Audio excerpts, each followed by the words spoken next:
नमस्कार दोस्तों, स्वागत है आपका हमारे चैनल पर फिर से एक बार नई कहानी के साथ। तो चलिए बिना समय गवाए कहानी को शुरू करते हैं। क्या माँ, तुम भी कितनी अजीब हो। चिल्लर इकट्ठे करने का शौक तुम्हारा अभी तक गया नहीं। तुम्हारी हरकतें देखकर कोई कह नहीं सकता कि तुम एक अफसर की माँ हो। आखिर क्यों करती हो तुम ऐसी हरकत? आशीष ने कहा। सही कहा तुमने। देखो तो, आज के ज़माने में भी माँ जी को चिल्लर इकट्ठे करने का शौक़ है। उस दिन मेरी सहेली भी घर पर आई थी तो माँ के गुल्लक को देखकर हंस पड़ी कि तेरी सास आज भी गुल्लक रखती है। डिजिटल ज़माने में भला कौन चिल्लर इकट्ठे करता है। कितना शर्मिंदा होना पड़ा था मुझे। आशीष की बात पर सहमति जताते हुए उसकी पत्नी मेघना बोली, हाँ माँ, ऐसी हरकतें मत किया करो। कितना शर्मिंदा होना पड़ता है हमें। और भगवान के लिए किसी के सामने अपना पर्स मत खोला करो। वो मुड़े हुए 5, 10, 20 रुपए के नोट जो दिखते हैं ना, उसमें बड़ी शर्मिंदगी होती है हमें। आपका स्टैंडर्ड नहीं है तो क्या, लेकिन हमारा तो स्टैंडर्ड है। आशीष हाथ जोड़ते हुए बोला।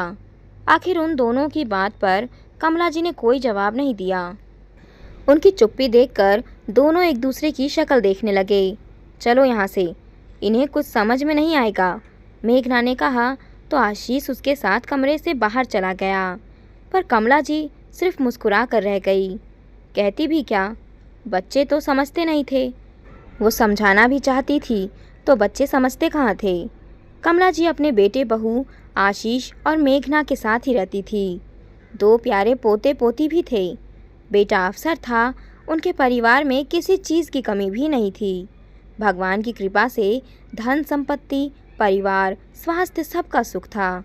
पर आज के ज़माने में जहाँ बच्चों के लिए 100-200 रुपए की भी कोई वैल्यू नहीं होती, वहाँ उनके पर्स में 10, 20, 50 तक का नोट मोड़ कर रखा हुआ ज़रूर मिलता। ये देखकर सब उनका मजाक बना देते।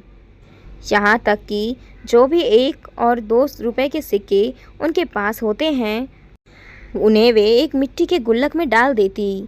आज के ज़माने में उन्होंने अपने पास मिट्टी का गुल्लक तक रखा था। चिल्लड़ की खनक से ही उनका दिल खुश हो जाता और चेहरे पे एक अलग ही मुस्कान आ जाती। उनकी इस आदत के कारण घर में हर कोई उनका मजाक बना देता है। घर में ही क्या, आस पड़ोस हो या आशीष और मेघना के दोस्त, किसी को भी अगर पता चलता है तो वो लोग हंसते। पर कमला जी को इस बात से कुछ खास फर्क नहीं पड़ता। पर बच्चे थे कि चिढ़ जाते थे। आज कितने दिनों बाद मेघना के भाई भाभी उससे मिलने आए थे। उनके साथ उनके बच्चे भी आए थे। बच्चे अभी अपनी दादी के कमरे में खेल रहे थे, तभी अचानक कुछ गिरने की आवाज़ आई। सब दौड़कर गए तो देखा कि गुल्लक टूटा पड़ा है, चिल्लर बिखर चुके हैं। ये देखकर कमला जी की आंखों में आंसू आ गए। हालांकि उन्होंने कुछ कहा नहीं। उनकी आंखों में आंसू देखकर बच्चे थोड़ा सहम से गए और उन्होंने चुपचाप चिल्लर इकट्ठे करना शुरू किया और कमला जी के हाथ में दे दिया। पर कमला जी की आंखों में आंसू देखकर मेघना चिढ़ते हुए बोली, माँ जी, कहाँ आप इस चिल्लड़ के लिए रो रही हो? देखो, बच्चे तक सहम गए हैं। माँ, क्या रखा इस चिल्लड़ में जो इसके लिए अच्छा खासा माहौल ख़राब कर दिया? आशीष भी बोला, अरे कोई बात नहीं, सबके अपने अपने शौक़ होते हैं।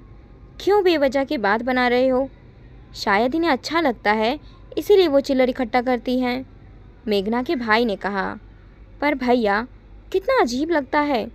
इतने बड़े अफसर की माँ है, घर में नौकर चाकर हैं, किसी चीज़ की कमी नहीं है, और ये छोटे छोटे चिल्लर इकट्ठे करती हैं। इनका पर्स खोलकर देखा है तुमने?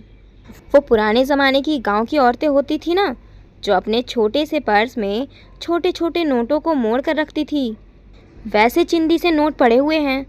अरे गुल्लक तो फिर भी कमरे में रखा होता है, पर जब ये किसी के सामने अपना पर्स खोलती है तो सोचो हमें कितनी शर्मिंदगी होती होगी, मेघना ने चिढ़ते हुए कहा। इससे पहले कोई कुछ कहता, कमला जी ने कहा, बहू, मेरे अनुभव तुमसे बहुत अलग हैं। जो पैसा तुम्हें चिंदी लग रहा है, कभी हम इसके लिए भी तरसते थे। माना कि आज सब कुछ है, लेकिन पुराने समय की टीस मन से नहीं जा पाती है। पहले के माता पिता कहाँ इतना देखते थे कि लड़का खुद का कमा रहा है या नहीं।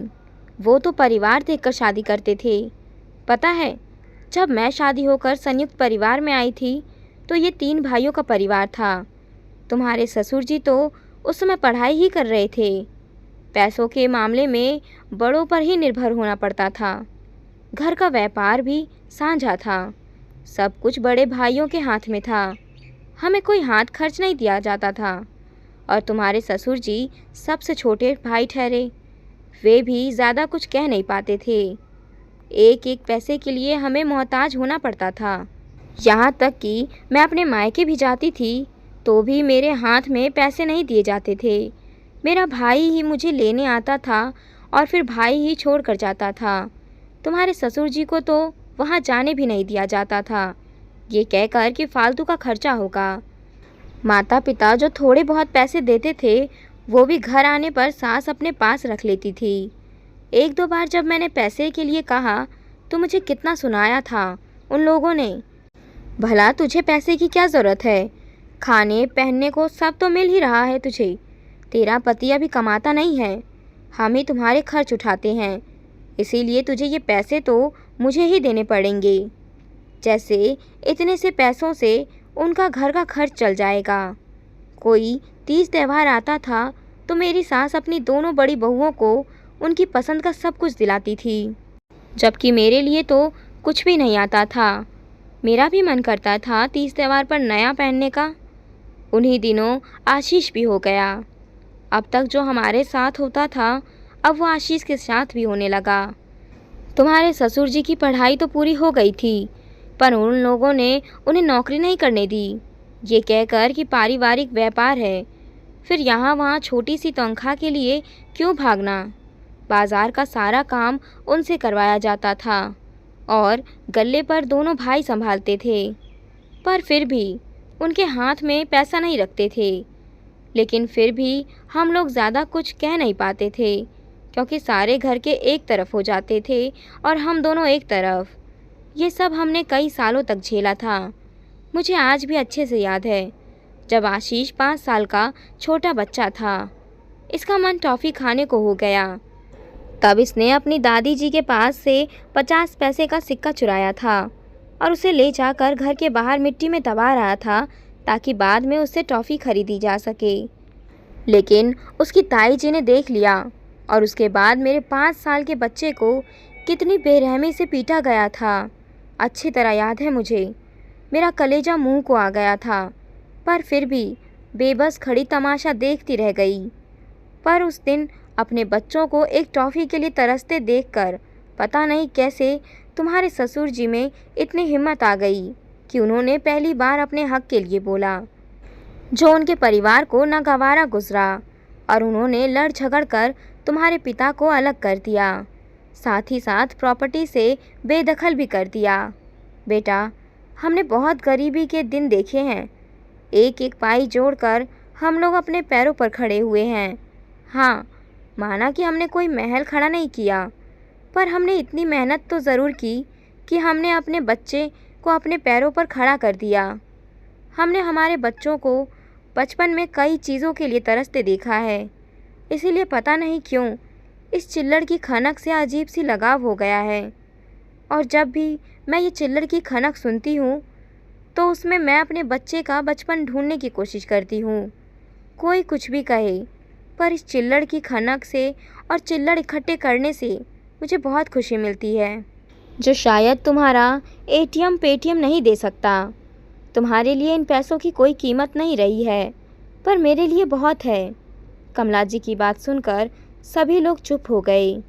उसके बाद कमला जी को कभी भी छुट्टे पैसे या फिर चिल्लड़ के लिए किसी ने नहीं टोका।